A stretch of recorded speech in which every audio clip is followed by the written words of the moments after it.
કાટવાળી દેખાય, કાટવાળી ખીલી. આ ખીલી મેં કાલે થોડા ટાઈમ પહેલા આ કોલ્ડ ડ્રિંક્સ ની અંદર નાખેલી છે, બરાબર? તમે બતાવું હું. જો એની ઉપરથી કાટ બાદ બધો જતો રહ્યો સાહેબ. જુઓ, ચોખ્ખી જ થઈ ગઈ, એકદમ ચોખ્ખી.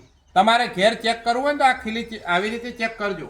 કાટ બાર ઉતરી ગયો બેન. જો આ કેટલી ચોખ્ખી થઈ ગઈ છે. જો આ ખીલી કાલની અંદર મૂકેલી હતી, એકદમ આના ઉપર કોઈ કાટ નથી, અને કાટ છે તો એ ઉતરી જાય. તમારે કોઈ કાટ વાળી વસ્તુ હોય ને તો શેમાં નાખવાની? ધોવા માટે શેમાં નાખવાની?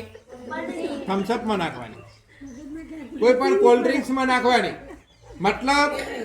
મતલબ આમાં શું હોય? મતલબ આમાં શું હોય છે? એસિડિક દ્રાવણોનું પ્રમાણ વધારે હોય છે. વિચાર કરો, જે વસ્તુ કાટને પણ દૂર કરી નાખતી હોય એ વસ્તુ તમારા આંતરડાની શું હાલત કરતી? આ પીવું જોઈએ? ન પીવું જોઈએ બેટા.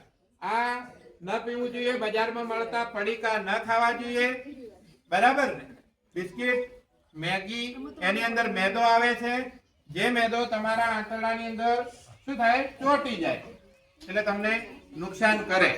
કોલ્ડ ડ્રિંક્સ ની અંદર સુગરનું પ્રમાણ અતિશય આવે છે, આની અંદર નમકનું પ્રમાણ અતિશય આવે છે, બરાબર? અને તેલનું પ્રમાણ પણ અતિશય આવે છે, જે તમારા માટે શું છે? નુકસાનદાયક છે.